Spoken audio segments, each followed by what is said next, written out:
President of China, you'll be gone and nobody will give you credit for anything.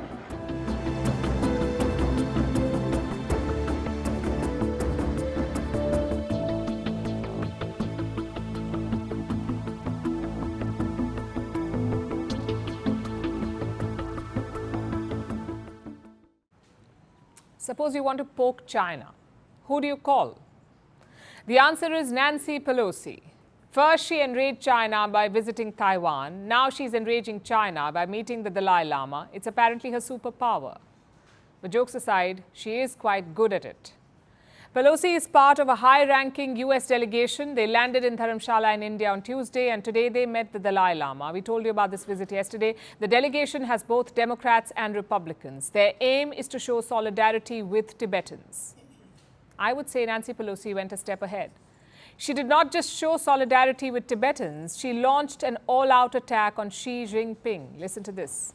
His Holiness the Dalai Lama, with his message of knowledge and tradition and compassion and purity of soul and love, he will live a long time and his legacy will live forever. But to you, President of China, you'll be gone and nobody will give you credit for anything. Strong words there. Pelosi says history will remember the Dalai Lama, but it will erase Xi Jinping. China certainly won't like that, but I guess that's the point. This whole visit is about poking China, about putting the focus back on Tibet. It started earlier this year with a new bill. It was passed by the US Congress in February. And what does it say? That China must restart talks with Tibetan officials. Now, just to be clear, this law has no bearing in China. They will simply brush it aside. America cannot draft laws for China. But this move does reveal their priorities. That the Americans are focusing on Tibet again. And not just America. Most democracies are talking about Tibet again. The European Union is. Australia is. So why isn't India? New Delhi is better placed than other countries. It is the home of the Tibetan movement. The Dalai Lama lives here. The Tibetan government is based here. Yet there is a sort of ambivalence. Let's look at the history first. India and Tibet used to be neighbors for a long time. Back then, it was a separate kingdom, Tibet, sort of like a buffer between the two big civilizations of India and China. But that changed in 1950. China sent soldiers into Tibet. They annexed the whole region and made it a part of China.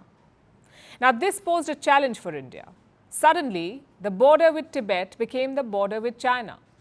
In 1954, New Delhi recognized China's move. It accepted that Tibet is part of China. But in 1959, the Dalai Lama fled to India. Jawaharlal Nehru was Prime Minister then. He gave asylum to the Dalai Lama and his followers, and they've been living here since. Which brings us to the present. India finds itself in a unique position. On the one hand, India accepts China's control over Tibet. On the other, India hosts a Tibetan government in exile. It may look like a tough position to be in, but it's also a blessing. New Delhi can use Tibet to put pressure on China. Just consider this US delegation. You can't have a visit like this without India's help on Indian soil. The question is, what should India do with this unique position? Prime Minister Modi started on a positive note. He invited many leaders for his inauguration in 2014. Among them was the Tibetan Prime Minister in exile. And it was seen as a message to China. But in 2019, there was no invite. In 2024, same thing, no invite for the Tibetans.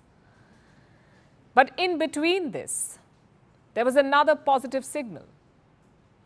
In 2021, Prime Minister Modi wished the Dalai Lama on his birthday. It was the first outreach from the Indian Prime Minister, the current Prime Minister, to the Dalai Lama. It came after 7 years in office. Since then, it's become a tradition. The Dalai Lama's next birthday is on the 6th of July. I'm sure Modi will reach out again. He should. But this time, maybe the Prime Minister should go one step ahead. Instead of a tweet, maybe he should meet the Dalai Lama. It hasn't happened in a long time. The last such meeting was in the year 2010. That's when the Dalai Lama met then Indian Prime Minister, Dr. Manmohan Singh. We say it's time for a repeat. China keeps claiming Indian territory as its own, so why shouldn't India poke back? Just look at New Delhi's policy on Taiwan. On paper, it's the one China policy. But India has slowly diluted it. After Modi won a third term in office, the Taiwanese president congratulated him. And guess what? Prime Minister Modi replied to him. If the Taiwan policy can be diluted, why not the Tibet policy? It's a question that India must think about. We are well placed to amplify the Tibetan movement globally, whether it's hosting conferences or inviting foreign delegations or including Tibet in India's diplomatic agenda. Morally, it's the right thing to do. Strategically, it's a good way to pressure China. Firstpost reports from the world's second largest continent. Hello, I'm Alison Lagrange. A very warm welcome from Durban, South Africa. We get you the news and the newsmakers from Africa. From elections to climate change to innovations and opportunities.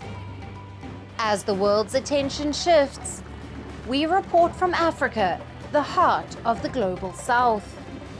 Join me every weekday live on Firstpost.